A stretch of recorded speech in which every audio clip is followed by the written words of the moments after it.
பாலஸ்தீனத்தை சுதந்திர நாடாக அறிவிக்கும் ஐநா தீர்மானத்திற்கு ஆதரவாக வாக்களித்த இந்தியா. அமெரிக்காவில் ஐக்கிய நாடுகள் சபையின் பொது சபையின் காசா போருக்கு தீர்வு காணும் நியூயார்க் பிரகடனம் மீது நேற்று வாக்கெடுப்பு நடத்தப்பட்டது. இந்த பிரகடனத்திற்கு 142 நாடுகள் ஆதரவாகவும் 10 நாடுகள் மட்டுமே எதிராகவும் வாக்களித்தன. மேலும் 12 நாடுகள் வாக்களிப்பில் இருந்து விலகின. இஸ்ரேலை அதிர்ச்சிக்குள்ளாக்கும் வகையில் முந்தைய தீர்மானங்களில் வாக்களிப்பதை தவிர்த்து வந்த இந்தியா இந்த நியூயார்க் தீர்மானத்தில் பாலஸ்தீனத்தை சுதந்திர நாடாக மாற்றுவதற்கு ஆதரவாக வாக்களித்துள்ளது. பல தசாப்தங்களாக இந்தியா இரு நாடுகள் தீர்வை ஆதரித்து பாலஸ்தீனத்தை ஒரு சுதந்திர நாடாக அறிவிக்க எப்போதும் முயற்சித்து வந்தது. ஆனால் பிரதமர் மோடி தலைமையிலான மத்திய அரசு இஸ்ரேலுக்கு ஆதரவாக போக்கை கடைபிடித்து வந்தது. இந்த நிலையில் தற்போது பாலஸ்தீன சுதந்திரத்திற்கு வாக்களித்து இஸ்ரேலை இந்தியா அதிர்ச்சிக்குள்ளாக்கியுள்ளது. பாலஸ்தீன பிரச்சினைக்கு அமைதியான தீர்வு மற்றும் இருநாட்டு தீர்வை மேம்படுத்துதல் குறித்த நியூயார்க் பிரகடனம் என்ற தலைப்பிலான இந்த முன்மொழிவு பிரான்ஸ் மற்றும் சவுதி அரேபியாவால் முன்வைக்கப்பட்டது.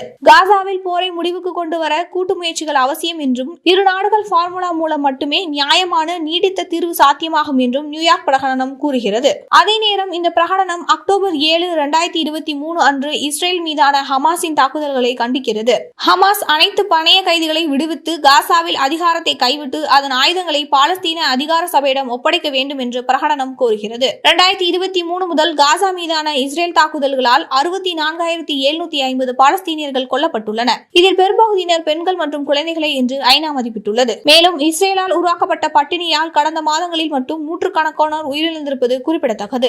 இதில் நாம் கவனிக்க வேண்டிய விஷயம் என்னவென்றால், இந்திய அரசு பாலஸ்தீனத்தை சுதந்திர நாடாக அறிவிக்க ஆதரவு தெரிவித்ததுதான். இந்தியா எடுத்துள்ள இந்த நிலைப்பாட்டை தொடர்ந்து தாயக தமிழர்களும் புலம்பெயர்ந்த தமிழர்களும் இந்திய தமிழீழத்தில் நடைபெற்ற இனப்படுகொலைக்கு நீதி வழங்க முற்படுமா, மௌனம் கலைத்து தன் ஆதரவை ஐநா மன்றத்தில் வெளிப்படுத்துமா என்ற எதிர்பார்ப்புகளோடு காத்திருக்கின்றன.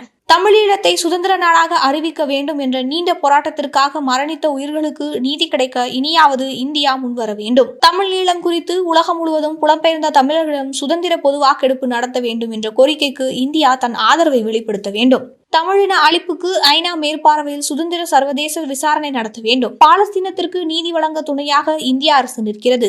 அதேபோல் தமிழீழத்திற்கும் தமிழ்நாட்டிற்கும் தமிழ் மக்களுக்கும் இந்திய மத்திய அரசு துணையாக நிற்க வேண்டும். தமிழர்களின் குரல் உலக அரங்கில் எதிரொலிக்குமா? இந்திய அரசின் பதிலுக்காக காத்திருப்போடு தமிழினம்.